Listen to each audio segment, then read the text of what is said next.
Hi guys, thank you so much for tuning into my channel. So today we will be talking about my labor and delivery. So if you are interested, please stay tuned. Yes, we have a new addition.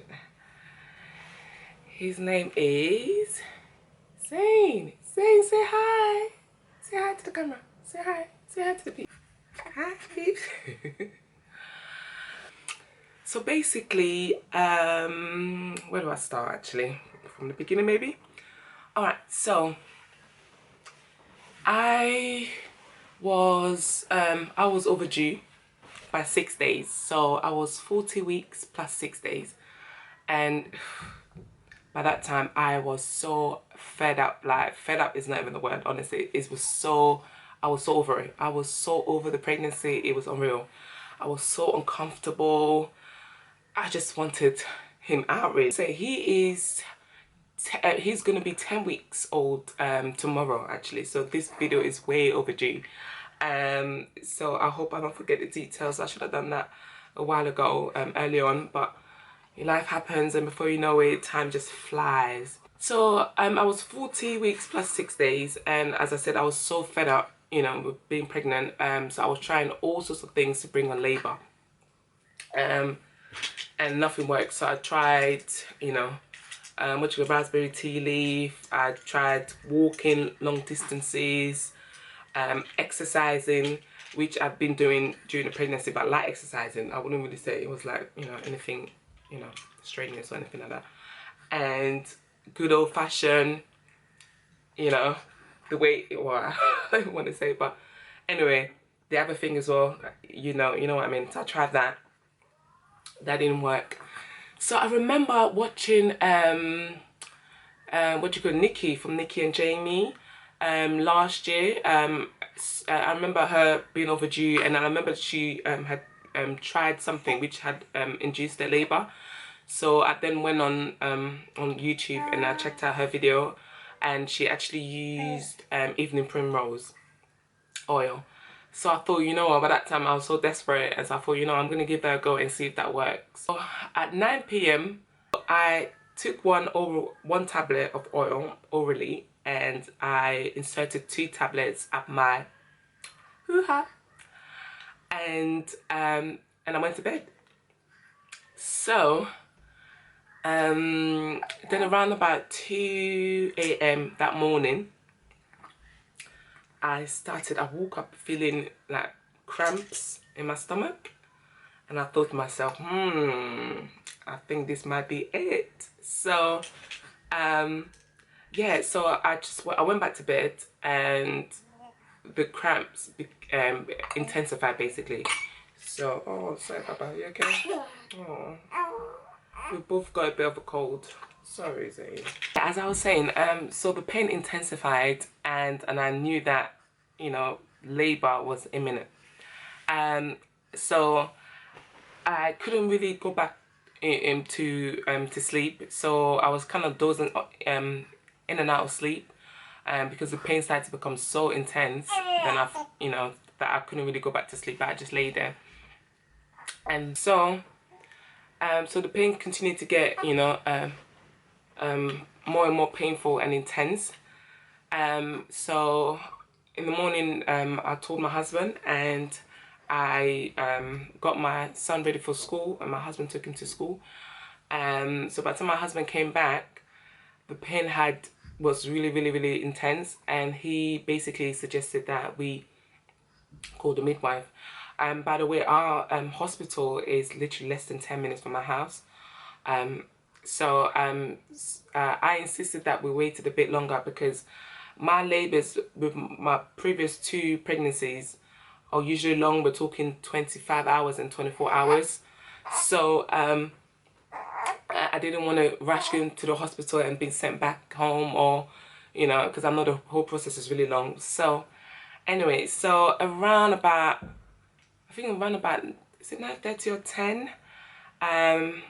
My husband rang the midwife, and within about 7 minutes she was here, and she basically checked me out, and And I was thinking, okay, you know, because the pain was so intense, I couldn't take it anymore. And my pain threshold is so high. So anyway, so after she checked me, I could see, I just sensed that what she was about to tell me was not, you know, what I wanted to hear. It was not good news, basically. So she basically said, look, she basically said, look, Valerie, you are only 1 to 2 centimeters. Are you okay, Baba? She said, you're basically 1 to 2 centimeters and dilated. So you're not in active labor yet. So, you know, carry on doing what you were doing. So basically I was I was doing a bit of hypnobirthing, and to be honest, I started doing it towards the end of my pregnancy, which I would not advise. Anyhow, so I was really disappointed. So while she was sat there writing her notes, I needed to use the toilet. So I went to use the toilet, and whilst I was there, when I wiped myself, I know this might be TMI, but we're all ladies here. So anywho, and then I saw this kind of I saw the show basically, and I've never experienced the show before. So basically it's that kind of okra consistency kind of thing, discharge. So I called her and then I showed her, you know, what it was, and she said, yeah, you know, that is a show. She confirmed that it was a show, and she basically said, you know, things are moving into the right direction. So I said, okay. I was a bit disappointed because I thought she was going to say, girl, you know, let's get you down to the hospital. Things are moving, you know, really fast. And, you know, obviously wishful thinking. That was wishful thinking. So yeah, so she left. The pain was intense, so intense. So it carried on, and I really could not take the pain anymore. And my husband was like, listen, you know, let's call them again. And my midwife, she was really nice, because she said, even if I call her in the next 10 minutes or whatever, if things progress that fast, you know, she'd be happy to come back. So it wasn't a problem or anything like that. So around, I believe around about 10, around about 11 or 11:30. I think it's about, yeah, around 11:30. We gave her a call. She came, no, she couldn't make it, so she sent another midwife who came round. What's the matter? Mm? Are you hungry? Okay. She sent another midwife, and so that midwife, obviously she did not know me, and so she was asking me a whole bunch of questions, and I was not even trying to even listen to her questions or trying to answer them, because I was not even in the mood. I was in so much pain, and here's this woman asking me 10 million questions. I was just thinking, listen, just check me out and let's get, you know, let's get things moving. So so by the time she was ready to check me, my midwife arrived. So thank God. So that lady left, and so my midwife checked me, and she said I was 3 to 4 centimeters and I was in active labor. And I was like, hooray, hallelujah, okay, you know, because the pain was so intense, so intense. I feel like, I mean, for all you mothers who are out there, I mean, watching this video, I mean, let me know in the comment section, because I feel like the more kids I have, the more painful the pain gets or feels. So I'm not sure if it's because I have a big gap in between my children, or if it's just my imagination. Yeah, so when she said that, so I was like, okay, great. Then so she said they will go ahead and get the room ready, my hospital room ready, and then, you know, we then went ahead. Now the pain was so bad. I was using this I don't even know what you call it. It's like this machine. It's basically for back massages, and I'd taken it from my mum. Thank God I took that from my mum, honestly. Because I during my pregnancy I had sciatica, so that really helped me. I'm gonna try and see if I can.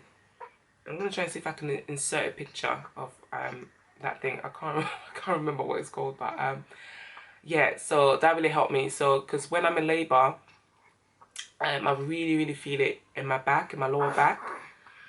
So with the contraction, we're coming about like every like 2 to 3 minutes. No, yeah, every 2 minutes, and it was like intense. So, and that's what helped me. So I literally got my husband to literally dig this thing. Is like a vibrating device, and to just put it on my back like as soon as the pain kicked in. We finally go down to the hospital, and parking was a nightmare. Trusted to be a nightmare on the day I'm giving birth. Can you imagine? So my husband was getting frustrated. I was frustrated as well in the back because we couldn't find any parking space. And I was so frustrated. I said, listen, I said to my husband, listen, just park anywhere. Since the parking was full, the hospital parking, I said, listen, just park on any street. I don't care if we get a ticket at this point. You know, I need to, you know, get to the hospital and, you know, get this baby out. So we managed to find his space and he parked up. And honestly, contraction was coming thick and fast. It felt like it was coming like every minute. Finally got up to my suite. The midwife had the water ready. So she was like, okay, you know, Valerie, you know, get in and make yourself comfortable. So basically, in between contraction, I said to her, okay, you know what, let me quickly change. And she looked at me like, is this girl alright, kind of thing. And when the contraction hit me, listen, I was like, you know what, furthermore, I changed my mind. I'm just gonna get in there naked. So I just took off all my clothes and just got in there. Because the pain by that time was just excruciating. I could not take it. So I was in the pool, the water bath thing, and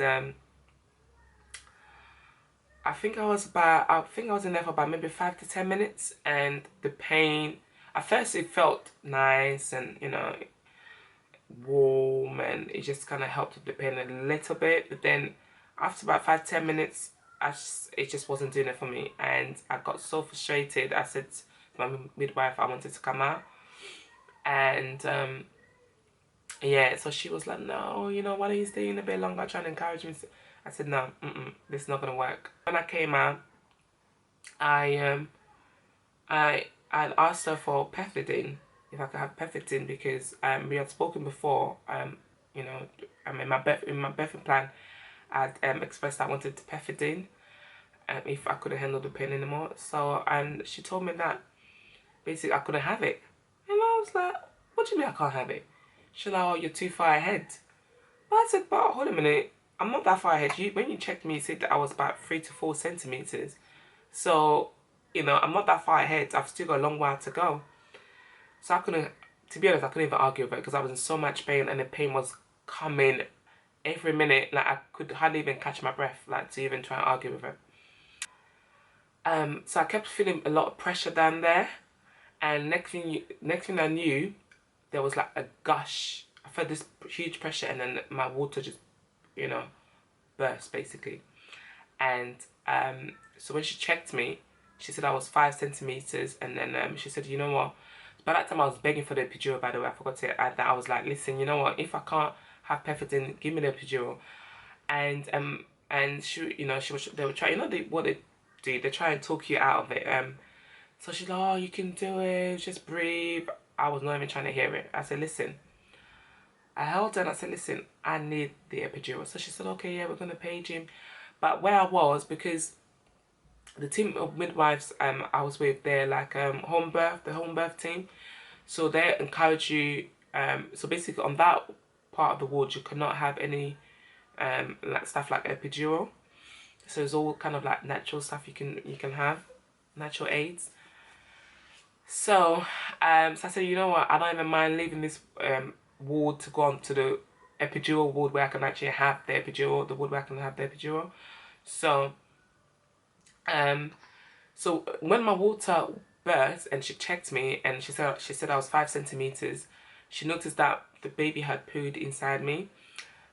So she saw meconium in my water. So she basically said, listen, we need to get you on the ward. And I was like, girl, that's what I've been trying to tell you. I need to go on that ward. I did that epidural. So yeah, I'm fine with that. Let's go. And kind of thing. So so when we got there, you know, the pain by that time, I was just like, literally, I just felt like this is too much. I remember thinking to myself, the pain, like the contraction was coming like literally like every 30 seconds by that time. And I remember thinking, how can I be 5 centimeters and the pain is so intense? I mean, last time I was in labor was about, what, 6 years, no, five and a half years ago. And I swear I don't, you know, at this stage, if it was 5 centimeters, I don't remember the contraction being so close together. So anyway, so they're trying to strap me to the monitors and stuff like that. You know, I was in my own planner by that time. I was in so much pain, screaming for the epidural, and they kept telling me, yeah, you know, it's coming. They're bleeping the anesthetist, and that he was coming, blah blah blah. But it just felt like nothing was happening. Anywho, so my midwife then basically told me that they were struggling to get the baby's heart rate, you know. They're struggling to pick that up, so that they were going to insert this wire with a clip at the end inside me to try and clip it onto the baby's head so that they can get a better reading of his heart rate, because then, you know, they noticed that his heart rate was dropping. But at the time they didn't tell me that. So she basically said, look, we need to pick up his heart rate, because one of them can't pick it up with the monitor that they usually put around your belly. So I noticed that she was struggling, you know, to do that. And at the same time, I had another midwife who was trying to pull some lines in, because I think I was dehydrated by that time. And yeah, so I just felt like, you know, I've got one midwife in between my legs trying to insert this wire thing on the baby's head, and I've got another one who's trying to insert some lines and stabbing me all over the place. And she was saying, oh, your veins are too thin, you know, do you normally have issues, you know, with your veins? Like, she was struggling to find my veins, and I was like, what the hell? Like, I could not believe what was happening. Like, I was in excruciating pain, and here this midwife who was struggling to find my veins. I was struggling to get a heartbeat. I was thinking, what the hell? And by that time, like, I was in another planet. The pain was just out of this world. Anywho, then my main midwife basically said, listen, they were struggling to pick up. She was struggling to attach the clip onto the baby's head, because the baby had too much hair. And I was like, me and my husband looked at each other like, girl, so what do you expect me to do? Shave the baby's head? Like, really? So anyway, things progressed really, really quickly by that time, and I was screaming in pain, and I felt the urge to push as I saw this bunch of medical stuff around me. And I remember thinking, wow, all these students like around me watching me.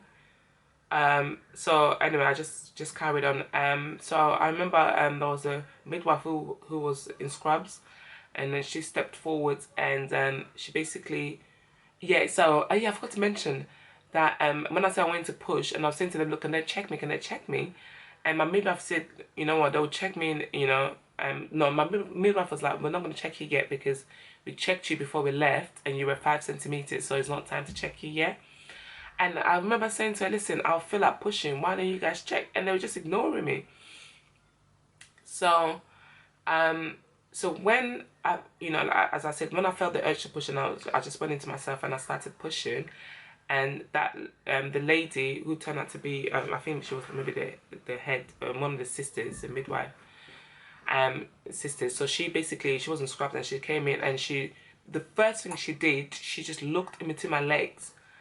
And she said, listen, the head's there. And she said, why don't you guys, you know, continue the rest, kind of thing. Unbeknown to me, that they had called the emergency button, because the baby's heart rate had dropped significantly. I can't even talk today. Significantly low. So they pressed the emergency button. So that's why all these, you know, medical staff were around me. So basically, so she stepped and looked at me to my legs, and she was like, we can see the head. So she basically took over, and she said, listen, darling, we can see the baby's head. And I remember feeling that feeling of euphoria, thinking, so I wasn't losing the plot, so I wasn't crazy, because I was feeling this urge to push. So she said, listen, you know, when you feel the next contraction, just give me a good push. So after, you know, a couple of, I think 2-3 pushes, the baby was out. Like, it was that fast. So he was born on Thursday the 15th of December at 2:15 p.m. So my labor was basically like 2.5. My active labor was 2.5 hours. Imagine, I'm someone who usually, you know, has long labors, and this third labor was just the fastest I've ever experienced. So yeah, so it was just amazing. And for me personally, my favorite part is the pushing part, because you know that all this pain, you know, like you're literally gonna get a baby at the end of it. So yeah, it was amazing when he came out. He weighed 8 pounds exactly. He's my biggest baby, honestly. So we just feel so chuffed. I just feel so blessed. So he's doing really well. He's a hungry baby. He loves his food. He's very alert. As I said, it's gonna be 10 weeks tomorrow. Guys, thank you so much, and I shall see you in the next video. Thank you. Bye.